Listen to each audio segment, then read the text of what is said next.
We in the West like to gloat about the idea of free press, about how our press isn't influenced by the government, even though, of course, much of it is funded by the government.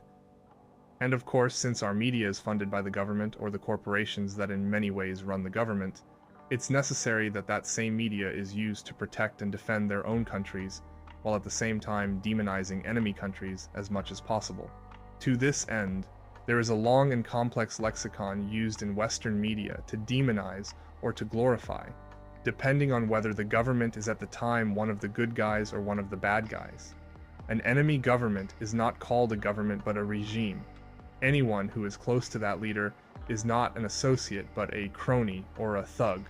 North Korea has prison camps or labor camps, which gives it this sort of menacing air, when they're really just prisons, just like America just has prisons. Much the same. The USSR has secret police, while America just has plainclothes officers. Russia invades Ukraine, but America simply intervenes in countries or finds itself embroiled in conflicts that it doesn't really want to be embroiled in. Fascists arrested in other countries are victims, and human rights activists.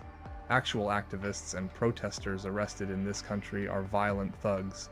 Anyone called a human rights advocate in the press suddenly ticks a box in people's brains where they think this must be a good guy if they call themselves a human rights advocate.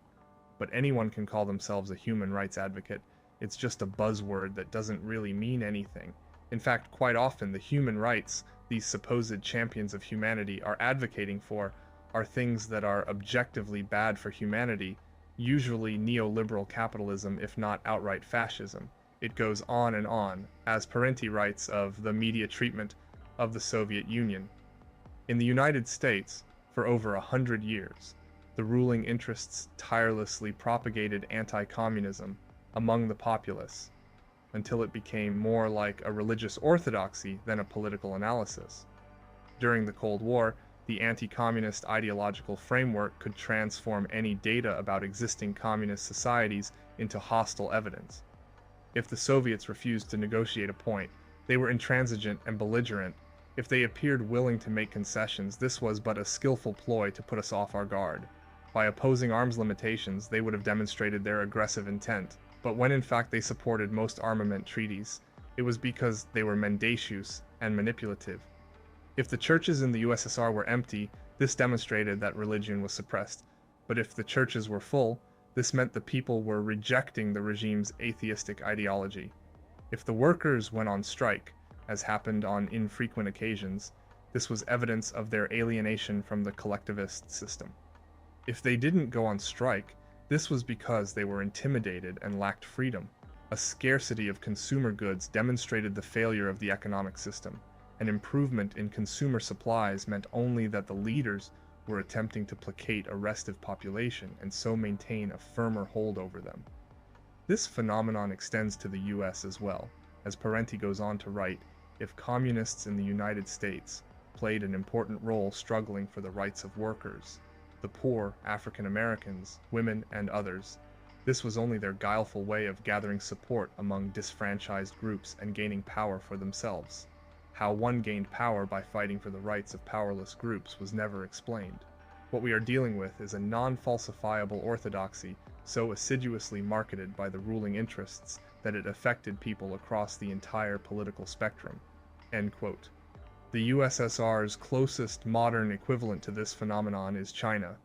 For example, one minute China was totalitarian and evil for its far too stringent and demanding COVID policies, but the minute it listened to its people's protests and lifts them somewhat, they are naive and careless in risking people's lives. This is far from the only double standard when it comes to Western media.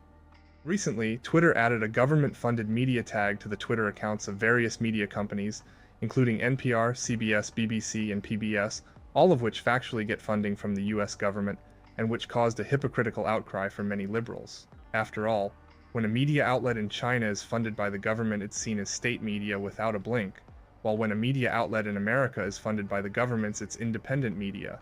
And if you call it state media, people throw a hissy fit, even though it factually is state media to some extent. Then there is, of course, also the use of the passive voice to help sanitize and minimize the responsibility of the enforcers of capitalism. with article headlines like Palestinian dies during clashes with Israeli police. By the use of their various language games, the imperialists and the enforcers of imperialism are absolved of personal responsibility for their actions and enabled to continue exploiting and destroying the world while pretending it's the name of buzzwords like democracy or freedom.